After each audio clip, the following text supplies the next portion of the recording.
I remember the sound of rain against the windshield more than anything else about that day. The way it drummed against the glass in uneven patterns, like fingers tapping out a nervous rhythm. I was 38 years old, sitting in the passenger seat of Marcus's Honda, watching the wipers sweep back and forth in their hypnotic dance. The grocery store parking lot stretched out before us, empty except for a few scattered cars and the occasional shopper hurrying through the downpour with their collar turned up against the wind. Marcus had been talking about something trivial, his neighbor's dog maybe, or the new restaurant that had opened downtown. I wasn't really listening. I was watching the way his hands moved when he spoke, the way his voice rose and fell with the enthusiasm of someone who still found small things worth discussing. There was something comforting about it, the way he could fill silence with words that didn't need to mean anything important.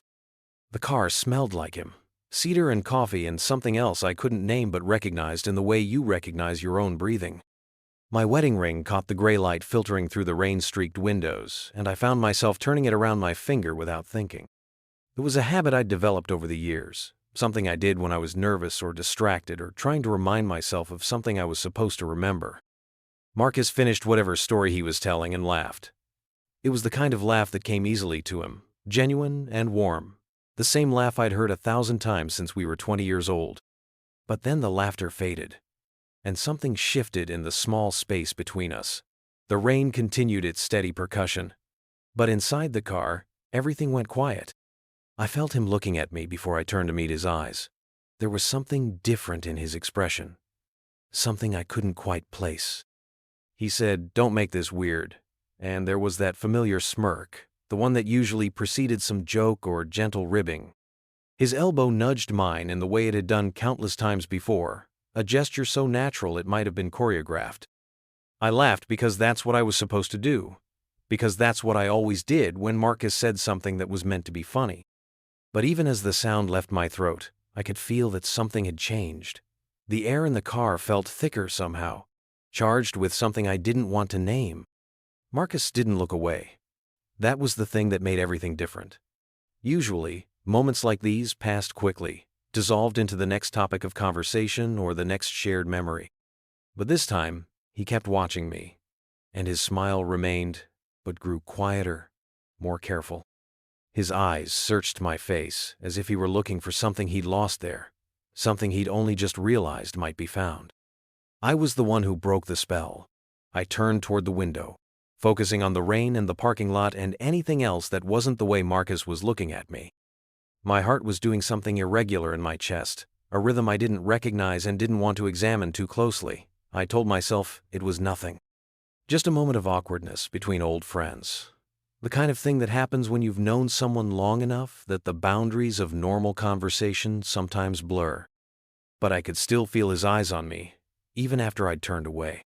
I could feel the weight of whatever had just passed between us, settling into the space around us like smoke from a fire that had been burning somewhere I hadn't been paying attention to. The rain kept falling, and neither of us spoke for what felt like a very long time. I reached for my coffee cup just to have something to do with my hands, something to explain the restless energy that had suddenly filled my body. The coffee was cold, but I drank it anyway, focusing on the bitter taste and the way it felt going down my throat. When I finally looked back at him, Marcus was staring straight ahead through the windshield, his hands resting on the steering wheel.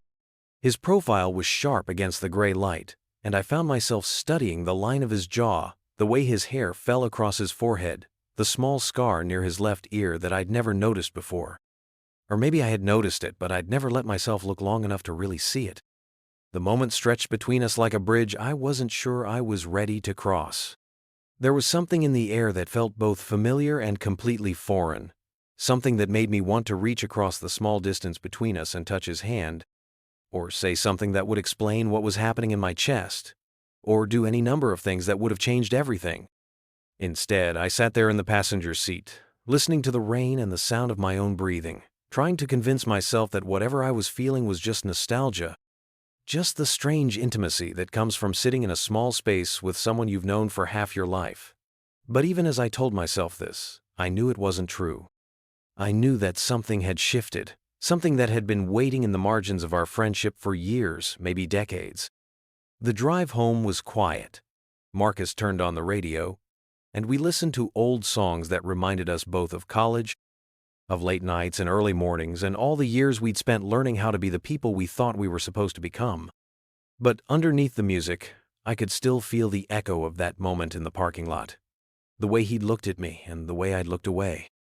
When he dropped me off at my house, I thanked him for the coffee and the conversation, the same words I'd said dozens of times before. But they felt different now, weighted with something I couldn't quite articulate.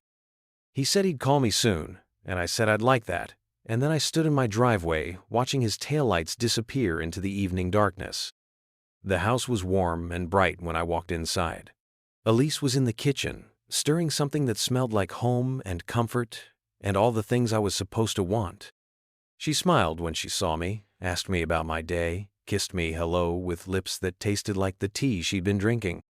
I answered her questions and kissed her back and helped her set the table for dinner.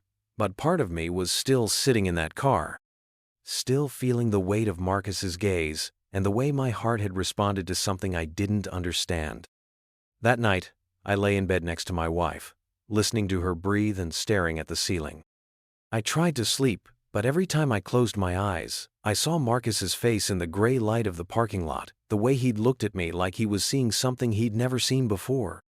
Or maybe something he'd always seen but had never allowed himself to acknowledge. I didn't know it then, but that moment in the car would be the beginning of everything. The first crack in a wall I'd spent years building. The first note in a song I'd forgotten I knew how to sing. It would be weeks before I understood what had really happened that afternoon. Months before I could put words to the feeling that had settled in my chest like a weight I'd been carrying without realizing it. But even that night, lying in the darkness with rain still pattering against the bedroom window, I knew that something had changed. Something that couldn't be unchanged, no matter how much I might want to pretend otherwise. The glance that had passed between us in the car had opened a door I'd kept carefully locked, and now I could feel the draft of something new and terrifying and wonderful seeping through the crack. The next morning, I woke to the sound of Caleb's alarm clock bleeding through the wall between our bedrooms. 7:15, same as always. I lay there for a moment, watching the pale autumn light filter through the curtains, trying to shake off the remnants of restless dreams I couldn't quite remember. Elise was already up, probably downstairs making coffee and packing Caleb's lunch with the quiet efficiency that had become our morning rhythm over the years. I teach high school English in a town that sits somewhere between small and medium, the kind of place where everyone knows which church you attended as a child and what your parents did for work. It's comfortable here, predictable in ways that used to feel reassuring. The wine bar downtown serves decent pasta, the bookstore still exists despite Amazon, and the soccer fields fill up with minivans every Sunday afternoon. It's the kind of life people move here specifically to find. Our house is a craftsman from the 1920s, with built-in bookshelves and original hardwood floors that creak in all the familiar places. Elise found it 7 years ago, back when Caleb was still small enough to ride on my shoulders through the empty rooms while we imagined how we'd fill the space. She has good taste, my wife. The walls are painted in soft colors that make everything feel warm and lived in, and she's arranged our furniture in ways that encourage conversation and togetherness. The hallway that connects the living room to the kitchen is lined with photographs.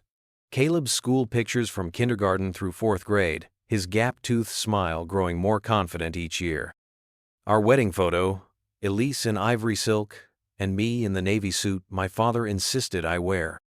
Vacation snapshots from the beach house we rent every summer, all of us sun-kissed and laughing at something just outside the frame. Birthday parties and Christmas mornings and Easter egg hunts in the backyard. Looking at these photos used to make me feel proud, satisfied with the life we'd built together. But lately, walking past them feels like viewing evidence of someone else's existence. The man in those pictures looks happy, content, completely present in each captured moment. I recognize his face, but I can't remember what it felt like to inhabit his certainty. Elise and I have been married for 12 years. She's beautiful in a way that photographs well, with dark hair that she wears in a bob that frames her face perfectly, and brown eyes that still crinkle when she really laughs. She teaches 3rd grade at the elementary school across town, and her students adore her in the uncomplicated way that 8-year-olds love adults who pay attention to them. She's kind and capable and patient, especially with Caleb, who inherited her stubborn streak and my tendency to overthink everything. Our marriage isn't unhappy. That's what I tell myself when I lie awake at night, listening to her breathe beside me. We don't fight. Not really. We discuss things like reasonable adults, compromise on decisions that matter, support each other's careers and friendships and individual interests. We attend parent-teacher conferences together, split household chores without keeping score, and maintain a joint checking account that somehow always balances. But somewhere along the way, we stopped surprising each other. Our conversations follow familiar patterns, covering the same territory in the same comfortable grooves. We sleep in the same bed but wake up feeling separate, like two people sharing space rather than sharing a life. The intimacy we once had has been replaced by something more practical, more scheduled, more careful. I don't know when it happened exactly. Maybe it was gradual, the way marriages sometimes settle into routine without anyone noticing.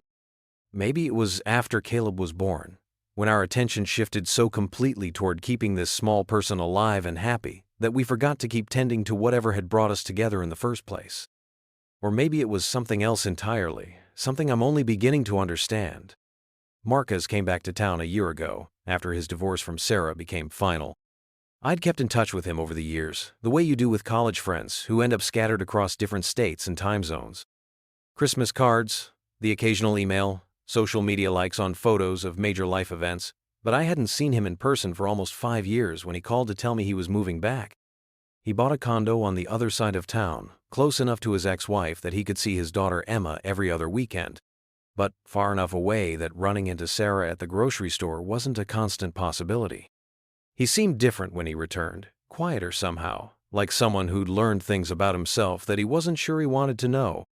We fell back into friendship easily, the way you do with people who knew you when you were still figuring out who you were supposed to become. Coffee on Wednesday mornings before work, when the diner on Main Street is full of teachers and bank employees grabbing breakfast before their days begin. Evening drives through the back roads outside town, windows down when the weather's nice, talking about books and movies, and the strange weight of being almost 40. Elise likes Marcus. She always has, even back in college when she was still just my girlfriend, and he was the friend who showed up at our apartment unannounced with bottles of wine and stories about whatever girl he was dating that month. She encourages our friendship, says it's good for me to have someone to talk to who knew me before I became a husband and father. She doesn't see what I feel when Marcus laughs at something I've said, or the way my voice changes when I'm talking to him, or how I find myself checking my phone more often on days when we're supposed to meet. I tell myself that what I feel is nostalgia, the particular kind of longing that comes from reconnecting with someone who reminds you of a version of yourself you'd almost forgotten. Marcus knew me when I was 22 and still believed I could become a writer when I stayed up too late reading poetry and thought every conversation might reveal something profound about the nature of existence. He knew me when I was uncertain about everything, when the future felt infinite and terrifying and full of possibility. Sometimes, when we're sitting in his car or walking through the park downtown, I catch glimpses of that younger version of myself. The way I used to gesture when I was excited about an idea, or the way I could lose myself completely in a conversation about books or music, or the meaning of some half-remembered dream. Marcus draws that person out of me, the one who existed before I learned to be careful, before I understood that most dreams don't come true and that safety is something you have to actively choose. But there's something else, too. Something that has nothing to do with nostalgia and everything to do with the present moment. The way Marcus looks at me sometimes, like he's seeing something I've forgotten about myself. The way my chest feels tight when he calls. The way I find myself disappointed when our plans get canceled. The way I've started checking my appearance in the mirror before I leave the house to meet him. I don't examine these feelings too closely. I have a son who needs help with his homework and a wife who deserves better than a husband who's distracted by things he can't name. I have lesson plans to write and papers to grade and a mortgage payment that's due on the first of every month. I have a life that works, even if it doesn't always feel like mine.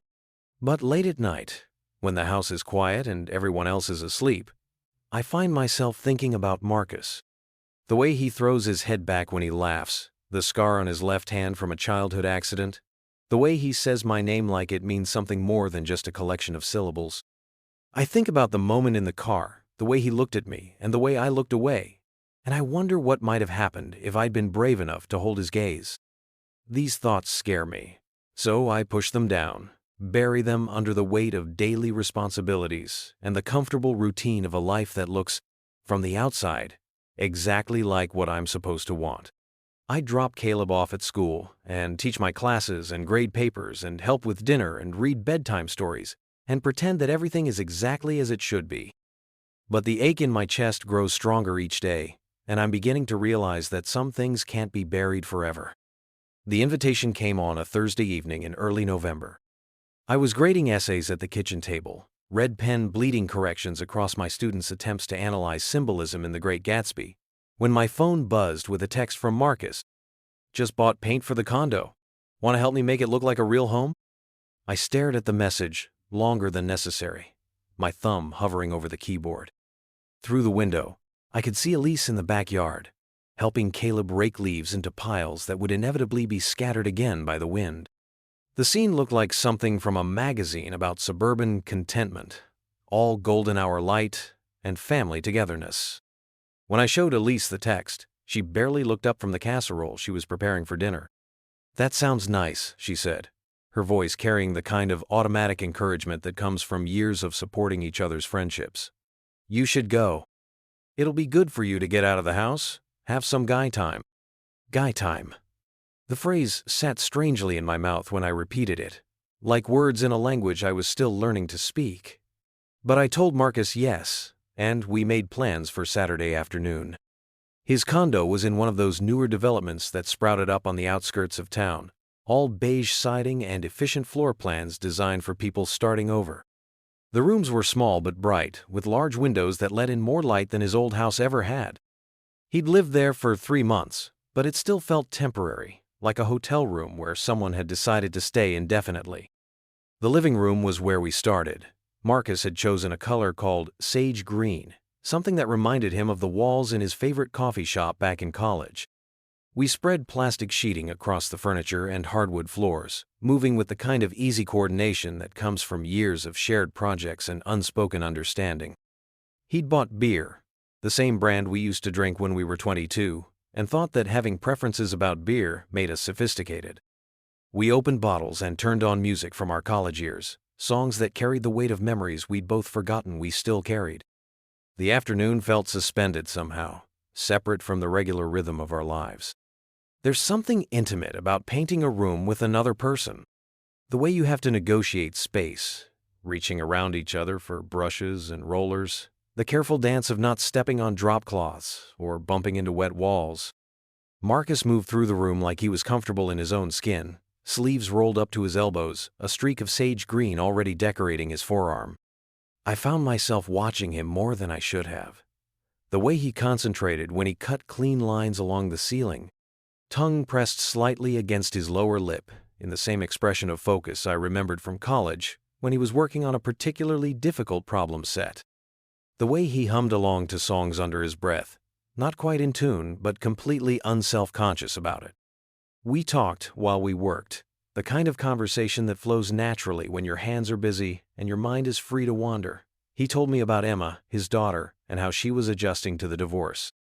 I told him about Caleb's latest obsession with dinosaurs, and how Elise had been talking about maybe taking a pottery class at the community center. Safe topics, the kind of things friends discuss when they're catching up on each other's lives. But underneath the ordinary conversation, I could feel something else building. The way Marcus's eyes lingered on me when I was concentrating on a particularly tricky corner. The way he handed me things, our fingers brushing just slightly longer than necessary. The way the air in the room seemed to thicken every time we moved closer together. It was late afternoon when it happened.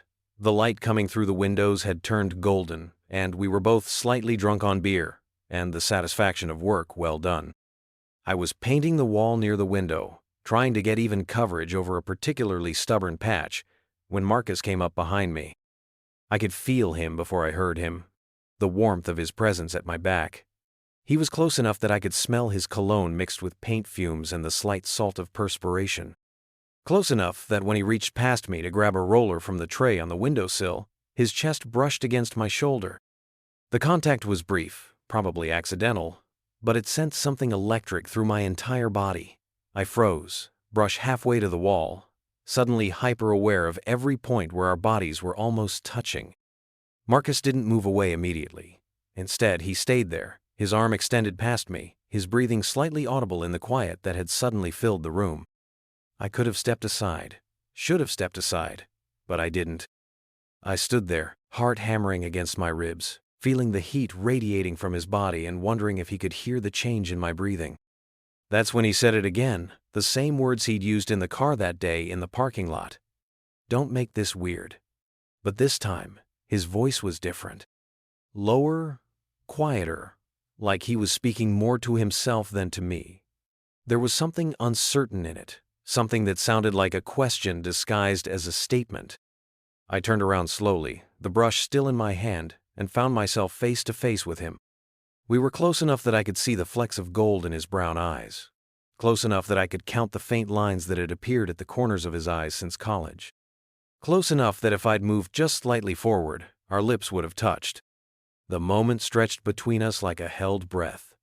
I could see something in his expression that I recognized but couldn't name, something that made my chest feel tight and my hands shake slightly. He was looking at me the way someone looks at something they want but aren't sure they're allowed to have. I should have said something, should have laughed it off or made a joke or done anything to break the tension that was building between us like pressure in a closed room. Instead, I just stood there, staring back at him, feeling like I was standing on the edge of something I couldn't see clearly. Then Marcus stepped back, and the spell was broken. He cleared his throat and picked up his roller, turning his attention back to the wall with the kind of forced casualness that made it clear he was working just as hard as I was to pretend nothing had happened.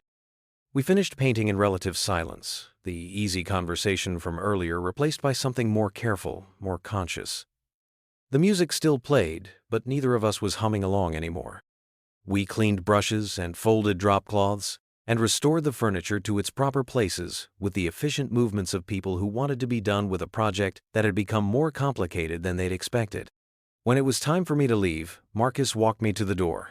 He thanked me for the help, said the room looked great, all the normal things you say when someone has done you a favor.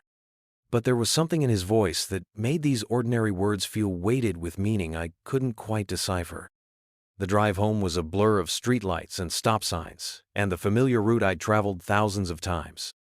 But I felt like I was navigating foreign territory, like the roads had been subtly rearranged while I wasn't paying attention.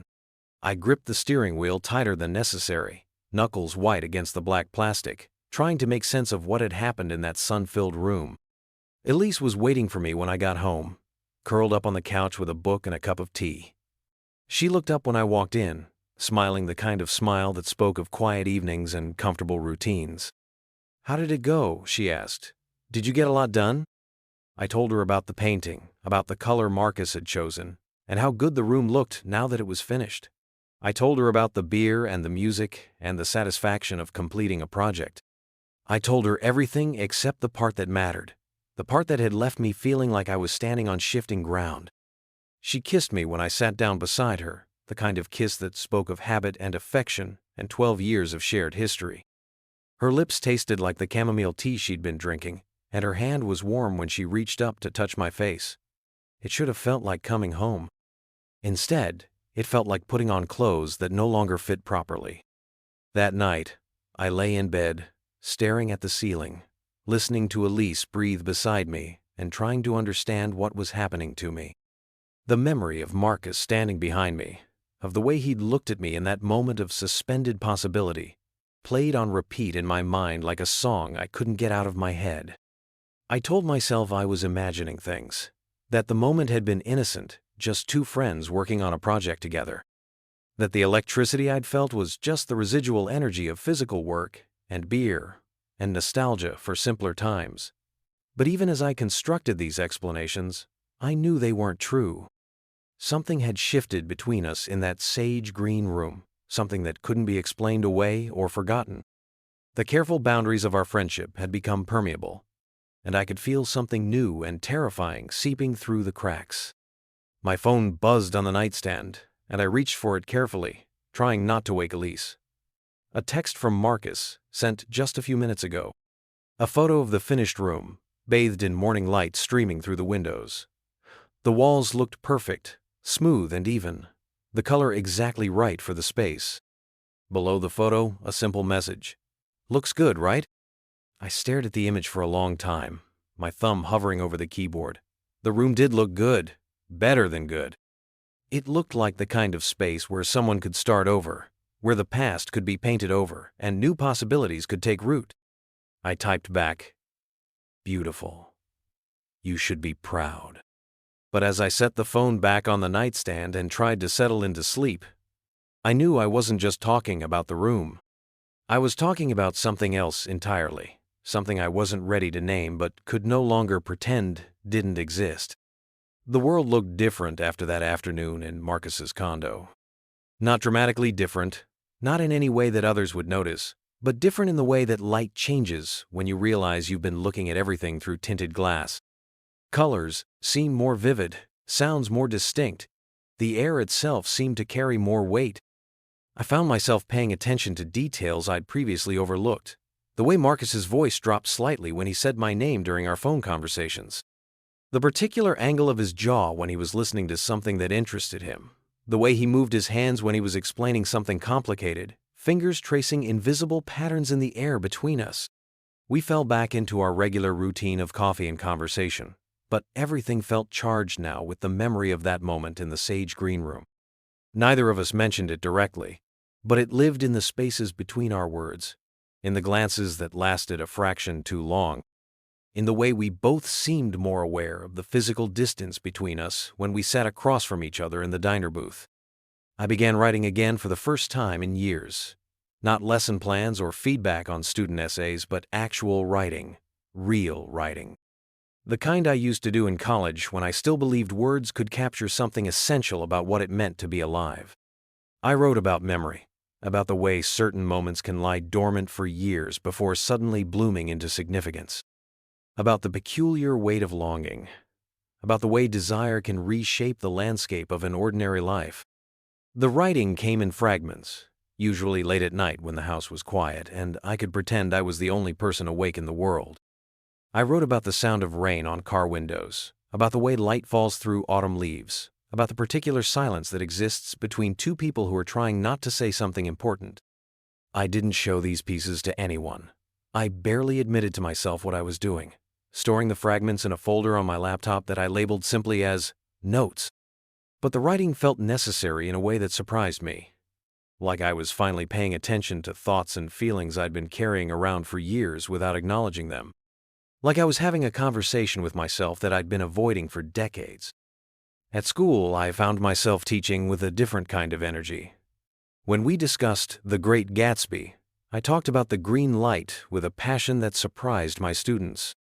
I explained how Fitzgerald understood that desire could be both beautiful and destructive, how the things we want most can illuminate truths about ourselves we're not ready to face.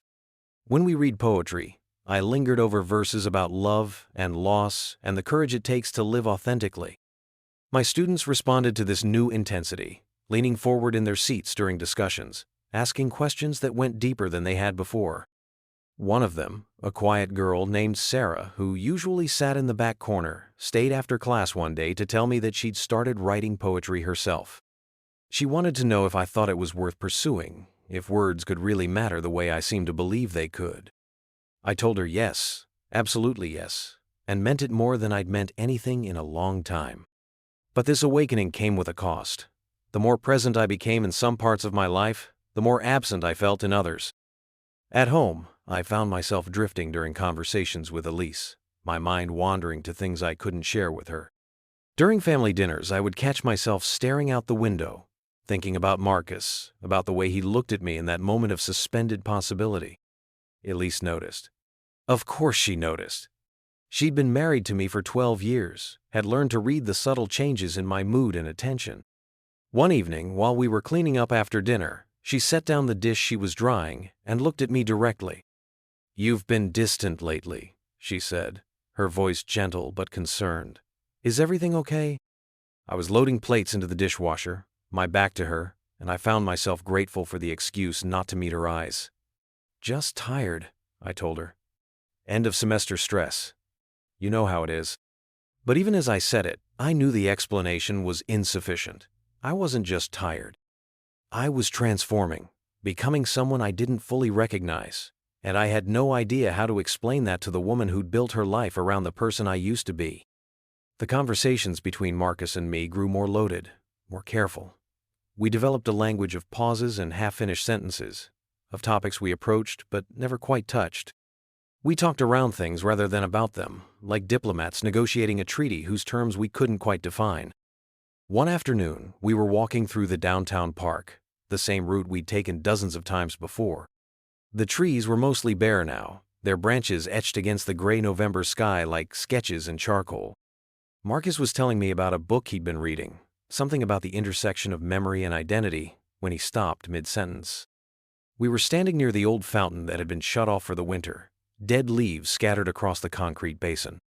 Marcus was looking at me with that expression I'd begun to recognize, the one that seemed to see straight through whatever mask I was wearing to something truer underneath. "Do you ever think about the roads not taken?" he asked, his voice quiet enough that I had to lean closer to hear him properly. The question hung in the air between us like smoke. I knew he wasn't really asking about career choices or geographical moves. He was asking about something much more fundamental, about the versions of ourselves we'd chosen not to become. "All the time," I answered, and the honesty of it surprised me. We stood there in the gray afternoon light, surrounded by the evidence of autumn's ending, and I felt something shift between us again. Not the electric charge of physical proximity this time, but something deeper, more dangerous, the recognition that we were both carrying questions we weren't sure we were ready to answer. At home that evening, I helped Caleb with his homework, sitting beside him at the kitchen table while he worked through multiplication problems. His 10-year-old concentration was absolute, tongue pressed against his lower lip in the same expression of focus I'd noticed in Marcus. The similarity struck me like a physical blow, and I had to excuse myself to get a glass of water. Standing at the kitchen sink, looking out at the backyard where Elise was bringing in the last of the season's laundry, I felt the full weight of what was happening to me.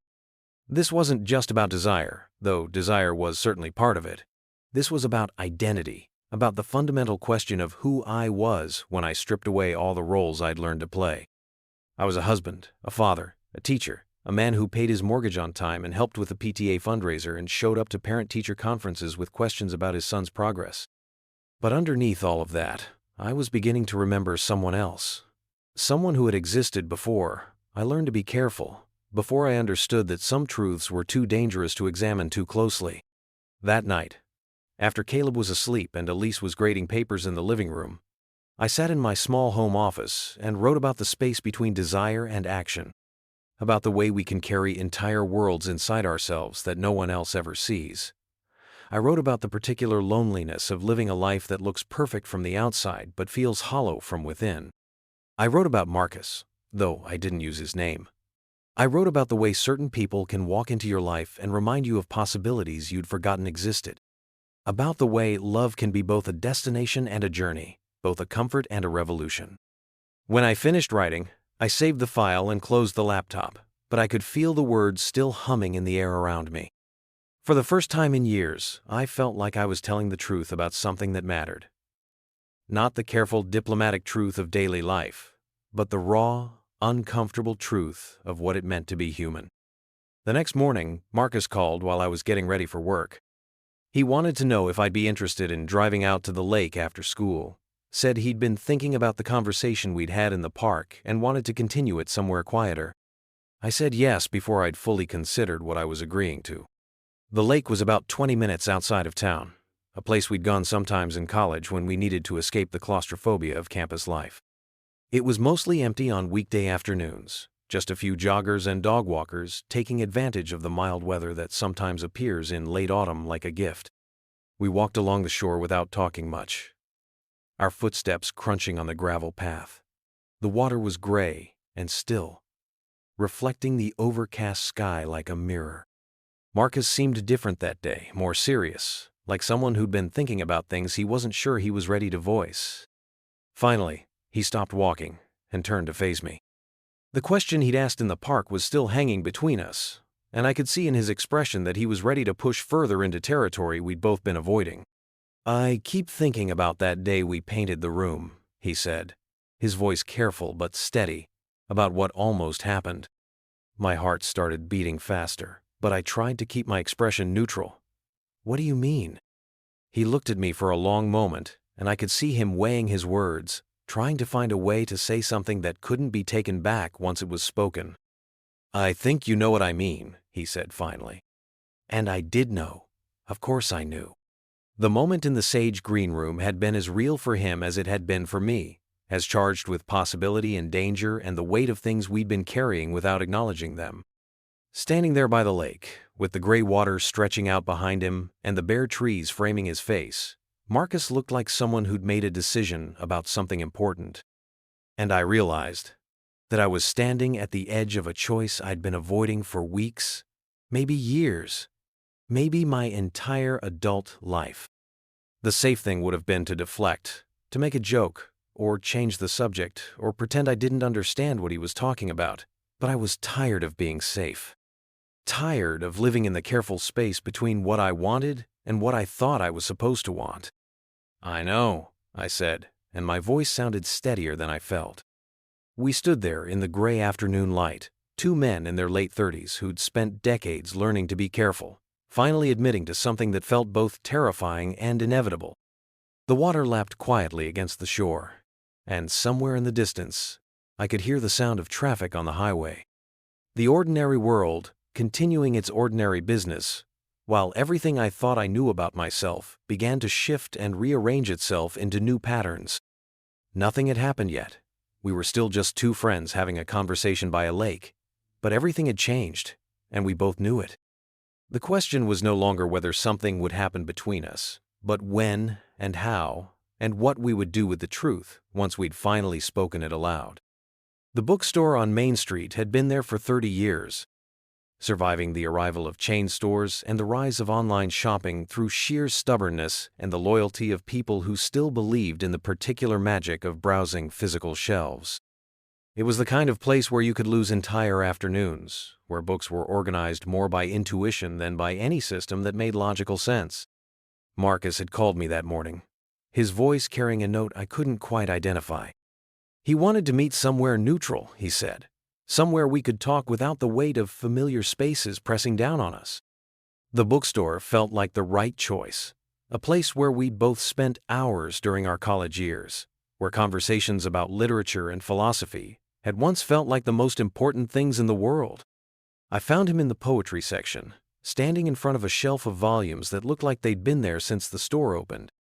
He was holding a book I recognized immediately, the same collection of poems we'd discovered together 20 years ago. The one with the cover that had faded from red to pink over the years. He looked up when I approached, and I could see something different in his expression.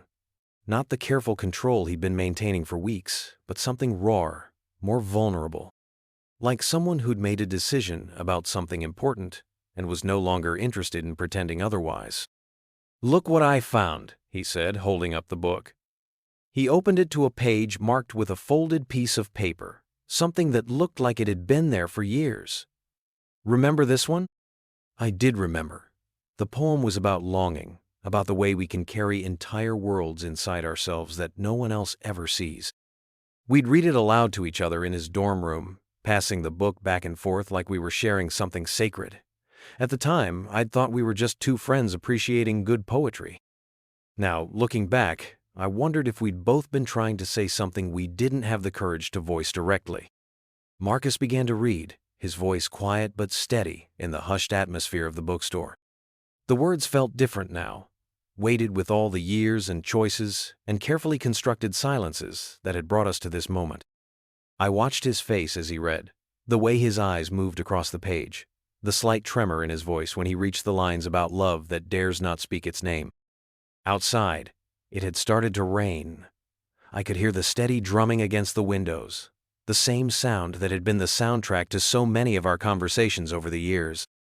Thunder rumbled in the distance, and the lights in the bookstore flickered slightly, casting shifting shadows across the shelves. When he finished reading, Marcus closed the book, but didn't put it back on the shelf. Instead, he looked at me with an expression I'd never seen before, something that seemed to contain all the things we'd been circling around for months. I need to tell you something, he said, his voice barely above a whisper. I felt my heart start to race, but I tried to keep my expression neutral. We were still in public, still surrounded by other customers browsing the shelves, still operating within the boundaries of what was socially acceptable. But something in his tone told me that those boundaries were about to become irrelevant. "What is it?" I asked, though I already knew. Had known, really, for longer than I'd been willing to admit to myself. He took a breath, and I could see him gathering courage the way someone might gather strength before jumping into cold water. When he spoke, his words came out in a rush, like he was afraid he'd lose his nerve if he didn't say everything at once. "I think I've been in love with you since we were 20, he said. "Maybe longer. I think I've been in love with you for so long that I forgot what it felt like to not be in love with you." The words hung in the air between us like smoke, visible and impossible to take back. I felt something fundamental shift in my chest, like a door I'd kept locked for years had suddenly swung open. The bookstore around us seemed to fade away, the other customers and the sound of rain and the smell of old paper all becoming background to this moment of absolute truth. I should have been shocked, should have been surprised or confused or any number of things that would have been normal responses to such a revelation. But instead, I felt something that was closer to relief, like I'd been holding my breath for 20 years and could finally exhale. "I know," I said, and my voice sounded steadier than I felt. It was Marcus's turn to look surprised. He'd been prepared for denial, maybe, or shock, or any number of responses that would have allowed him to take back what he'd just said. But not this quiet acceptance, this acknowledgement that what he'd revealed wasn't news so much as confirmation of something we'd both been carrying. "You know?" he asked, and there was something almost vulnerable in the way he said it. I nodded, feeling tears prick at the corners of my eyes. "I think I've known for a long time. I just didn't know how to let myself know it, if that makes sense." We stood there in the poetry section, surrounded by the accumulated wisdom of centuries of writers who'd tried to capture the complexities of human feeling. And I felt like I was finally understanding something essential about myself. Not just about my feelings for Marcus, but about the person I'd been before I learned to be careful, before I understood that some truths were too dangerous to examine too closely. The rain outside had intensified, and the bookstore felt like a sanctuary, a place where we could exist in this moment of honesty, without having to think about what came next. Marcus reached out and touched my arm. Just briefly, just enough to anchor us both in the reality of what was happening. "I've been trying to convince myself it was just nostalgia," I told him. "Just missing college, missing the person I used to be. But it's not that, is it?" He shook his head, and I could see in his expression the same recognition I was feeling. This wasn't about the past. This was about the present, about the people we were now, about the feelings we'd been carrying and denying and trying to explain away for years. "So what do we do now?" I asked, though I wasn't sure I was ready for the answer. Marcus looked at me for a long moment, and I could see him weighing possibilities, considering consequences, trying to map out a path through territory neither of us had navigated before. "I don't know," he said finally, "but I'm tired of pretending I don't feel what I feel. I'm tired of having conversations where we talk around everything that matters. I'm tired of being careful all the time." I understood what he meant. The careful distance we'd maintained, the way we'd learned to edit ourselves in each other's presence, the exhausting work of carrying feelings we couldn't acknowledge. It had been wearing on both of us, creating a kind of loneliness that was particularly acute because it existed right alongside intimacy. Outside, the storm was getting worse. Lightning illuminated the windows, and the rain was coming down hard enough that I could see people on the street hurrying for cover. The bookstore felt even more like a refuge, a place where we could exist in this bubble of truth without having to think about the world outside. Marcus moved closer to me, close enough that I could smell his cologne, the same scent that had filled the car that day in the parking lot when everything started to change. Close enough that I could see the uncertainty in his eyes, the way he was trying to read my expression to understand what I was thinking. "I'm scared," I told him, and it felt like the most honest thing I'd said in years. "Me too," he said, "but I'm more scared of spending the rest of my life wondering what would have happened if we'd been brave enough to find out." He was right, I realized. The fear of action was nothing compared to the fear of regret, of looking back years from now and wondering what might have been if we'd had the courage to follow this feeling wherever it led. The bookstore was quieter now, most of the other customers having left to avoid the storm. The owner, an elderly woman who'd been running the place for decades, was moving through the aisles with the practiced efficiency of someone who'd weathered many storms, both literal and metaphorical. "We should go," Marcus said, glancing toward the windows where the rain was still coming down in sheets. But neither of us moved. We stood there in the poetry section, surrounded by the words of writers who'd tried to capture moments just like this one, and I felt like I was standing at the edge of something that couldn't be undone once I stepped over the line. Marcus reached out and took my hand, just briefly, just long enough for me to feel the warmth of his palm against mine. It was the first time we'd touched with intentionality. The first time contact between us had been about connection rather than accident. "Whatever happens next," he said, "I need you to know that telling you this was the most honest thing I've ever done." I squeezed his hand before letting go, and in that moment, I felt something that had been tightly wound inside me for years finally begin to loosen. Not resolution exactly, but the beginning of it. The recognition that some doors, once opened, can never be closed again. The rain continued to fall as we left the bookstore, but neither of us seemed to mind getting wet. We walked to our cars in silence, each lost in our own thoughts about what had just happened and what it might mean for everything that came next. As I drove home through the storm, windshield wipers beating their familiar rhythm, I thought about the poem Marcus had read, about the way writers throughout history had tried to capture the moment when everything changes. I thought about the courage it takes to speak truth, especially when that truth has the power to reshape everything you thought you knew about yourself. When I pulled into my driveway, I could see the warm light spilling from the windows of my house, could see the silhouettes of my wife and son moving through the rooms where I'd built my life. But for the first time in years, I didn't feel like I was coming home to something that belonged to me. I felt like I was visiting a life I'd borrowed from someone else, a life that had never quite fit but that I'd worn anyway because it was what I thought I was supposed to want. The storm showed no signs of letting up, and I sat in my car for a long time, engine running, watching the rain streak down the windows and trying to understand what I was supposed to do with the truth Marcus had given me. What I was supposed to do with the truth I'd finally been brave enough to acknowledge about myself.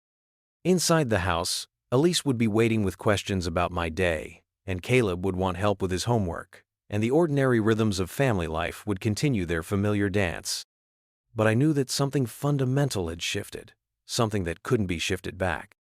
I was still the same person who'd left the house that morning, but I was also someone completely different. Someone who'd finally stopped running from the truth about who he was and what he wanted.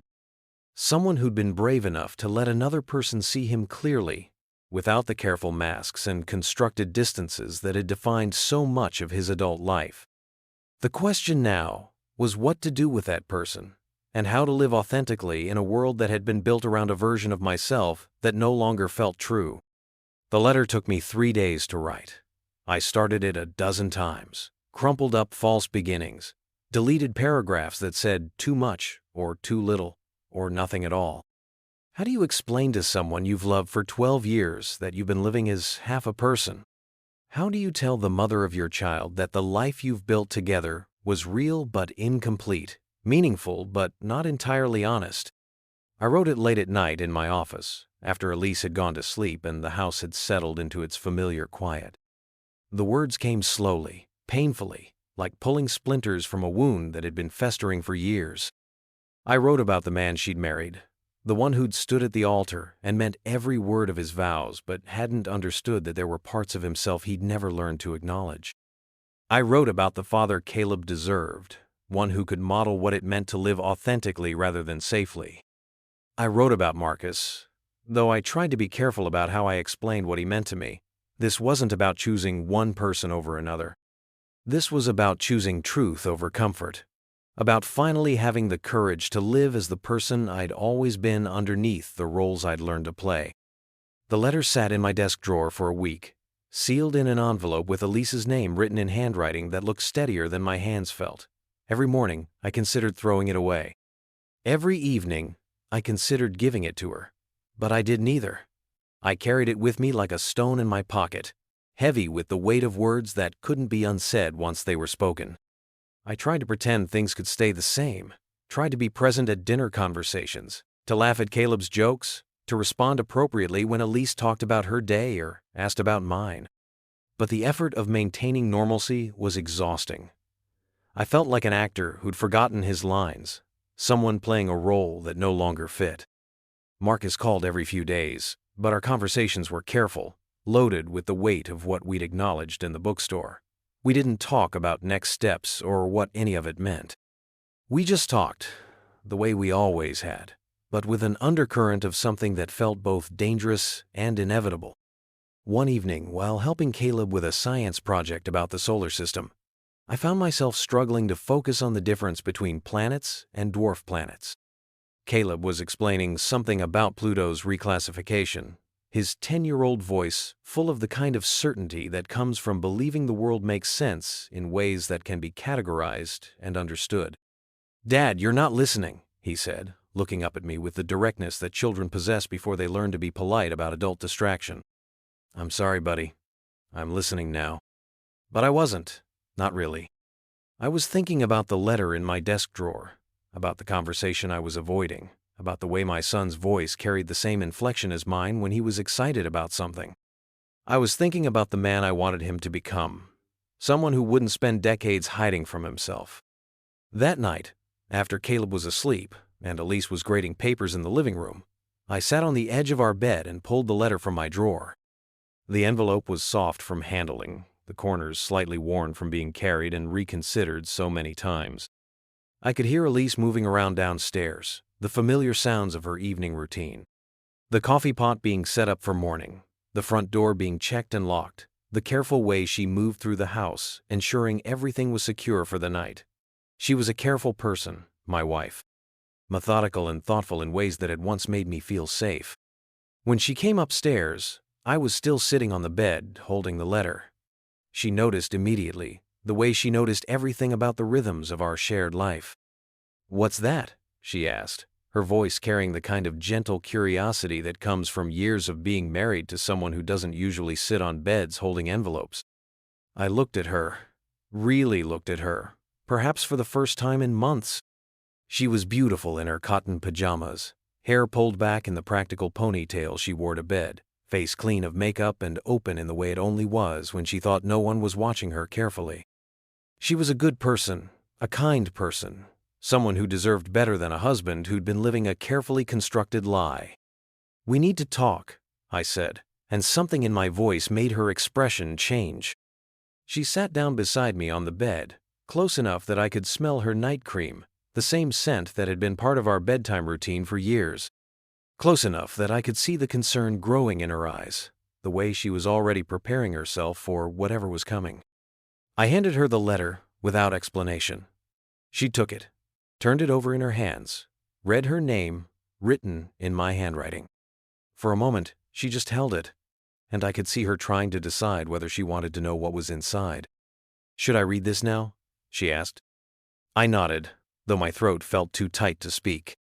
She opened the envelope carefully, the way she did everything, and unfolded the pages I'd written and rewritten so many times.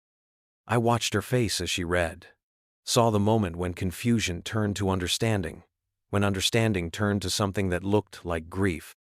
The silence stretched between us as she read, broken only by the sound of paper rustling and the distant hum of the refrigerator downstairs. I found myself holding my breath, waiting for her reaction, afraid of what she might say, but more afraid of what she might not say. When she finished reading, she folded the letter carefully and set it on the nightstand. She didn't look at me immediately. Instead, she stared at her hands, and I could see tears beginning to form in her eyes. "How long have you known?" she asked, her voice barely above a whisper. "I don't know," I said, and it was the truth. Some part of me I think I've always known, but I didn't let myself know it, if that makes sense. She nodded, and I could see her trying to process what I'd told her, trying to reconcile the man she'd married with the man sitting beside her now. "Is this about Marcus?" she asked. "Yes and no," I said. "It's about who I am. Marcus just helped me remember." She was quiet for a long time, and I could see her working through the implications of what I'd revealed. Not just what it meant for us, but what it meant for Caleb, for the life we'd built, for the future we'd planned. Was any of it real? She asked finally, and her voice broke slightly on the words. All of it, I said. Every moment. Every feeling. I love you, Elise. I've loved you since we were 23 years old. I love the way you make coffee in the morning, and the way you read to Caleb, and the way you've made our house feel like home. I love the mother you are, and the teacher you are, and the person you are. But, she said, because she knew there was more. But not all of me was available to love you, I said. There were parts of myself I kept locked away, parts I didn't even acknowledge existed, and that wasn't fair to you. You deserved someone who could love you completely, not someone who was only giving you half of himself. The tears were flowing freely now, and I reached out to touch her hand, but she pulled away. Not angrily, but like someone who needed space to process what she was feeling. I need time to think, she said. I need to figure out what this means. I understand, I said. She stood up from the bed, picked up the letter, and walked toward the door. At the threshold, she turned back to look at me. Are you going to leave us? She asked. I don't know, I said. I don't know what comes next. She nodded, and I could see her trying to hold herself together, trying to be strong in the way she'd always been strong when life demanded it of her. Caleb can't know. Not yet, she said. Not until we figure out what we're going to do. Of course, I said. After she left, I sat alone in our bedroom, surrounded by the evidence of our shared life. The wedding photos on the dresser, the books we'd read together, the clothes hanging in the closet that represented 12 years of being partners in the daily business of living. Everything looked the same, but nothing felt the same. The truth had changed the weight of everything, had made our carefully constructed life feel suddenly fragile. I thought about calling Marcus, but I didn't. This wasn't about him, not really. This was about me, about the choice I'd made to finally stop pretending to be someone I wasn't. About the courage it takes to live authentically, even when authenticity comes at a cost you're not sure you're prepared to pay. I didn't sleep that night. I lay in bed listening to the sounds of the house settling around me, thinking about the conversation I'd just had, and the conversations that would have to follow. Thinking about Caleb sleeping in his room down the hall, dreaming his 10-year-old dreams in a world that was about to become more complicated than he could imagine. The next morning, Elise made coffee and packed Caleb's lunch with the same careful attention she always gave to the morning routine. But she moved through the kitchen like someone operating on autopilot, her mind clearly elsewhere. When Caleb asked her a question about his permission slip for the field trip, she had to ask him to repeat it twice. I drove Caleb to school in silence, letting him fill the space with chatter about his science project and the soccer game coming up on Saturday. His voice was bright and uncomplicated, full of the kind of enthusiasm that comes from believing the world is fundamentally stable and predictable. When I kissed him goodbye at the school entrance, I held him a little longer than usual, breathing in the scent of his shampoo and the particular sweetness that still clung to him despite his protests that he was getting too old for such displays of affection. I love you, buddy, I told him. I love you too, Dad, he said. And then he was gone, disappearing into the stream of children flowing through the school doors. I sat in my car in the parking lot for a long time after he left, watching other parents go through the same morning ritual, wondering how many of them were carrying secrets that could reshape their children's understanding of the world, wondering if any of them had ever felt the particular weight of knowing that love alone wasn't enough to make a life work, that sometimes being true to yourself meant breaking the hearts of people you'd never wanted to hurt. The rest of the day passed in a blur of classes and faculty meetings and the ordinary business of teaching. But underneath it all, I carried the knowledge that I'd finally said the thing that couldn't be unsaid, that I'd opened a door that couldn't be closed again. That evening, Marcus called while I was grading papers at the kitchen table. His voice was carefully neutral, but I could hear the question underneath his words. "How are you doing?" he asked. "I told Elise," I said. There was a long pause, and I could hear him processing what that meant, what it might mean for both of us. "How did she take it?" he asked. "About as well as you'd expect," I said. "She needs time to think." "And you? How are you doing?" I looked around the kitchen, at the refrigerator covered with Caleb's artwork and soccer schedules, at the calendar marking all the ordinary appointments and obligations that made up our family life, at the evidence of a life that had been real and meaningful and insufficient all at once. "I'm terrified," I said, "but I'm also relieved. I'm finally telling the truth about who I am." Marcus was quiet for a moment, and I could hear him choosing his words carefully. "Whatever happens next," he said, "I want you to know that you're braver than you think you are."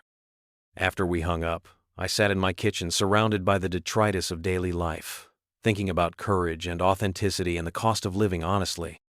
I thought about the man I'd been that morning, and the man I was becoming, and the difficult space between them where all the important choices get made. Outside, the wind was picking up, rattling the windows and sending leaves skittering across the driveway. Inside, the house felt too quiet, too full of unspoken words and uncertain futures.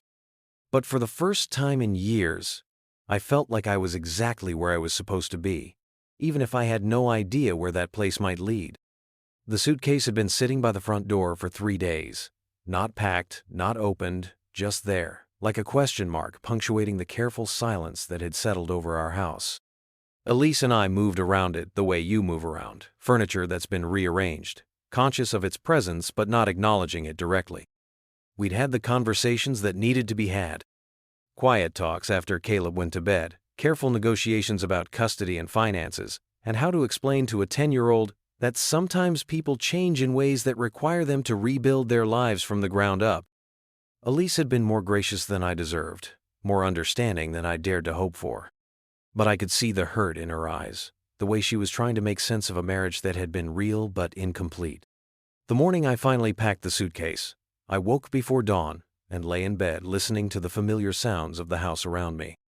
The heating system cycling on, the old pipes settling, the particular creak of the floorboards that had become the soundtrack to our family life. I tried to memorize these sounds, knowing that tomorrow I'd wake up somewhere else, in a space that didn't carry the weight of all these years. Elise was already up, moving through the kitchen with the quiet efficiency that had always characterized her mornings. She'd made coffee for both of us, the way she always did, and when I came downstairs, she handed me a cup without looking directly at me. We sat at the kitchen table, the same table where we'd eaten thousands of meals, where Caleb had done his homework, where we'd planned vacations and discussed parent-teacher conferences and navigated all the ordinary business of being a family.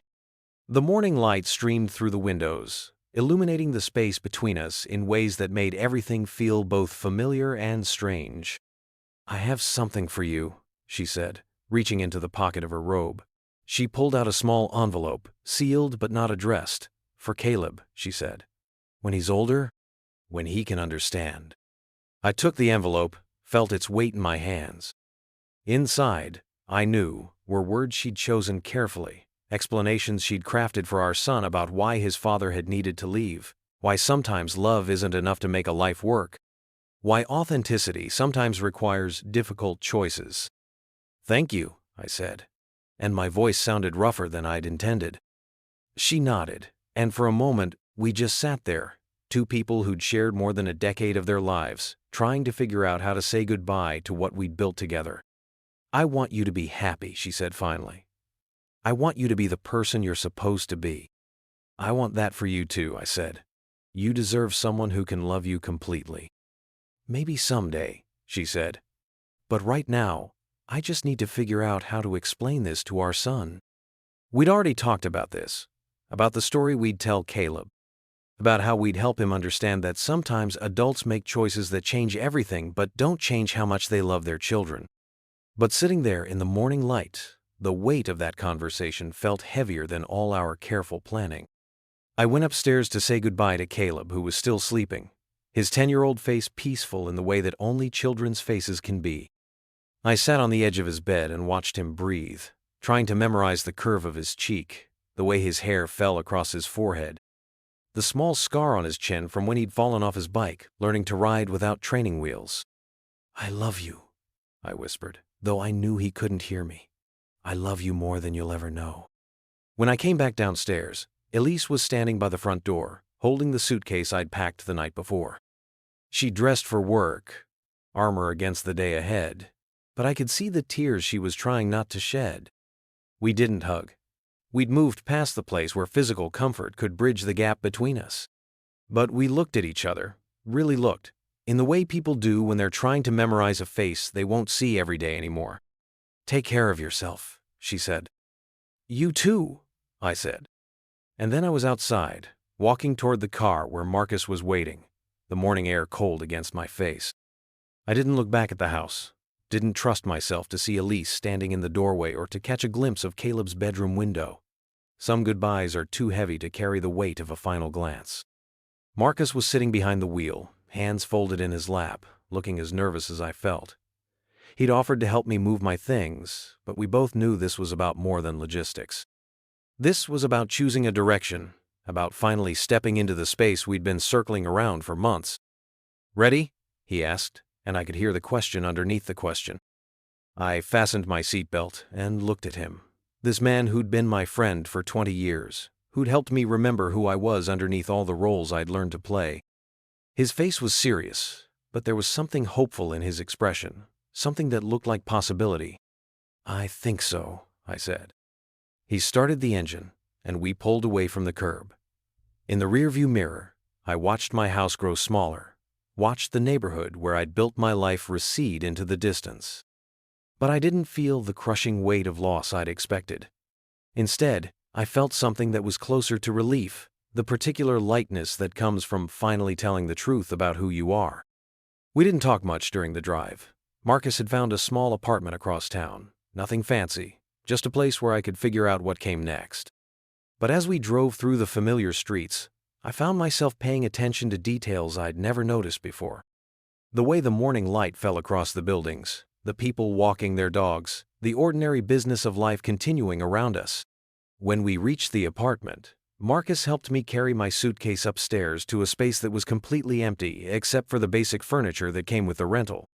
It wasn't much, but it was mine. A place where I could start over without the weight of expectations or the pressure to be someone I wasn't. We stood in the empty living room, surrounded by the possibility of what this space might become. Marcus looked at me, and I could see him trying to read my expression, trying to understand what I was feeling. "How does it feel?" he asked. "Strange," I said. "Empty, but also like I can finally breathe." He nodded, understanding what I meant. We'd both been carrying the weight of unspoken truths for so long that honesty felt almost foreign, like a language we were still learning to speak. I reached for the radio that sat on the counter, one of the few things I'd brought with me from the house. When I turned it on, music filled the small space.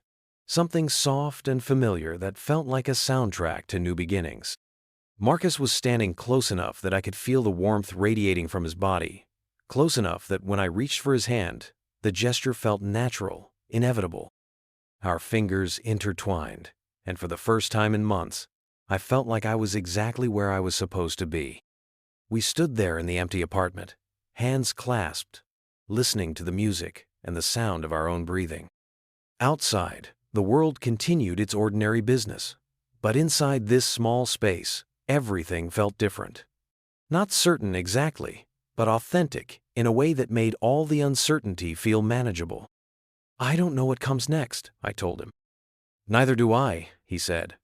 "But whatever it is, we'll figure it out together." Through the window, I could see the town where I'd lived for most of my adult life. The place where I'd tried to build a life that fit the person I thought I was supposed to be.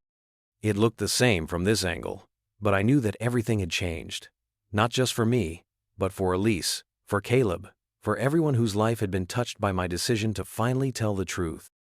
The road ahead was uncertain, full of conversations I'd never had and choices I'd never made. But for the first time in years, I wasn't pretending to be someone I wasn't. I wasn't editing myself or hiding parts of who I was or carrying the exhausting weight of living a carefully constructed lie. Marcus squeezed my hand, and I squeezed back, and in that simple gesture, I felt something that had been missing from my life for longer than I cared to admit. Not just love, though that was certainly part of it, but the particular peace that comes from being seen clearly by another person and accepted completely. The music played on, and we stood there together in the empty apartment, Two men who'd finally found the courage to stop running from themselves.